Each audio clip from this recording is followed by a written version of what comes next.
Mesdames, Messieurs, bienvenue en Californie une autre fois. Cette fois-ci, je reprends la route au volant d'un modèle Subaru électrique.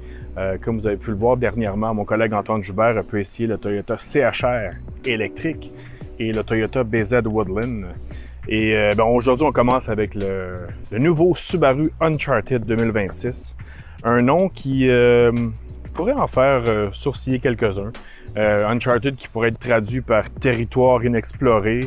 Enfin, bref, on n'est pas ici pour refaire le débat de la langue française, mais c'est quand même un nom qui se distingue du moins dans le marché automobile. Ce qu'on aime aussi avec ce modèle Subaru électrique de taille sous-compacte, c'est on sent que Subaru essaie de se distinguer de son partenaire Toyota en nous offrant une version de base un peu plus accessible et même Subaru qui revient avec un modèle à traction, quelque chose qu'on n'avait pas vu depuis très longtemps. Évidemment, il y a la BRZ, mais c'est une propulsion. Alors, voilà, on a un Subaru maintenant à traction au sein de la gamme. Inquiétez-vous pas, il est également disponible en version à rouage intégral. Donc, on commence tout de suite la version front-wheel drive traction, 165 chevaux, 198 livres-pieds de couple, un prix de 45 857, tout frais inclus.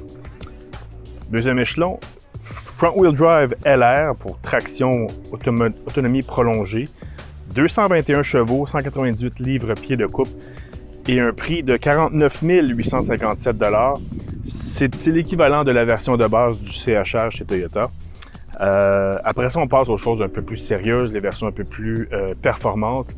Le modèle Sport, qui ajoute un deuxième moteur à l'arrière, passe à 338 chevaux et 323 livres-pieds de couple et un prix de 52 857 $.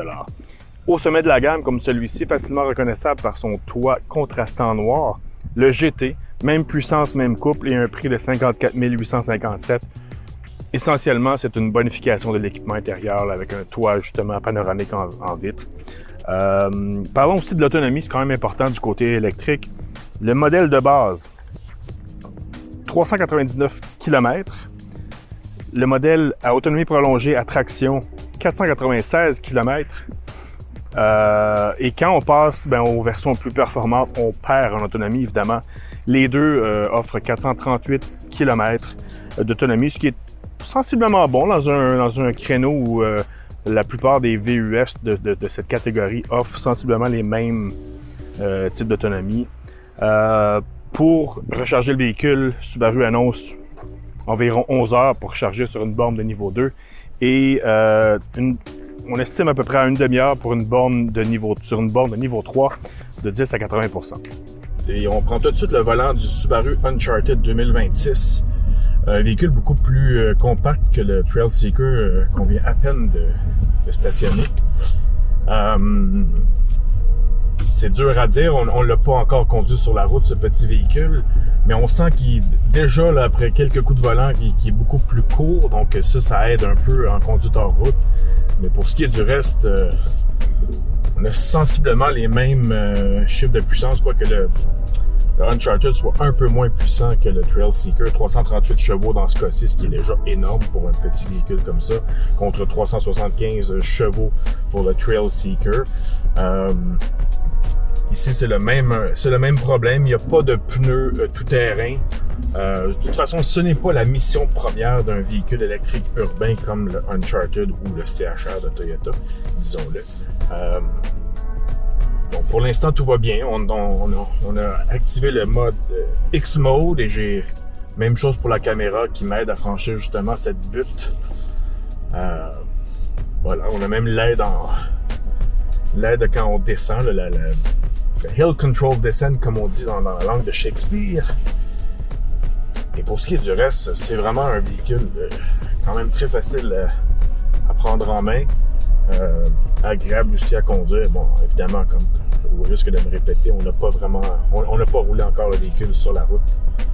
Donc, on me dit de ralentir un peu. Le véhicule travaille un peu plus en montant quand on roule un peu plus lentement, mais c'est quand même sorti du pétrin dans ce cas-ci. Alors voilà. C'est un peu la même histoire là, pour cette portion hors route. parcours qui est pas si exigeant que ça, mais pour un véhicule qui est étiqueté urbain avec des pneus de route, c'est quand même déjà très impressionnant, le système 4 roues motrices électrique ici, qui fait son travail amplement. Donc voilà pour la portion hors-route du Subaru Uncharted 2026. Bien entendu, on est en 2026 et comme c'est un nouveau véhicule, l'Uncharted a le droit à un chargeur de type NACS, donc pour la plupart des nouveaux véhicules à partir de 2026, donc compatible avec le réseau de superchargeurs Tesla. Vous aurez remarqué aussi que cette version GT revêt des jantes de 20 pouces. Ces jantes étant limitées aux versions GT et Sport, tandis que sur les modèles plus de base, des jantes de 18 pouces. Ce qui ne me plaît pas, par contre, c'est que sur les versions à rouage intégral, on ne peut pas commander des jantes de 18 pouces. Et comme vous le savez, par les temps qui courent, les nids de poules, il y en a pas mal au Québec. Et avoir un peu plus de coussins, c'est toujours une bonne chose. Donc, à surveiller, peut-être essayer de négocier avec votre concessionnaire si vous raffolez vraiment du rouage intégral et de la performance qu'elle vous donne, mais vous voulez peut-être pas taper aussi fort avec des jantes de 20 pouces. Voilà pour ça. Puis on va se déplacer vers l'arrière pour que je vous montre un peu le postérieur de ce véhicule. Quand vous apercevrez un Uncharted à toit contrastant noir sur la route, vous saurez tout de suite que c'est une modèle GT, le plus dispendieux de la gamme.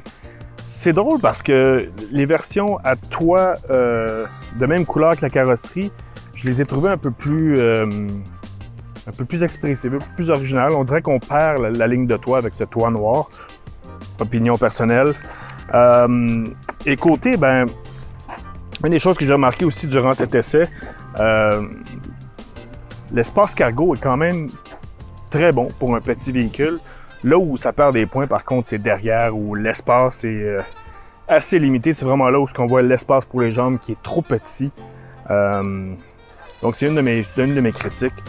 Pour ce qui est de l'agrément de conduite, je vous en dis un peu plus dans mon essai sur le guide. Mais comme premier contact, c'est assez convaincant, surtout avec les jantes de 20 pouces. Puis là, vous allez me dire, oui, mais tu nous recommandes des jantes de 18 pouces.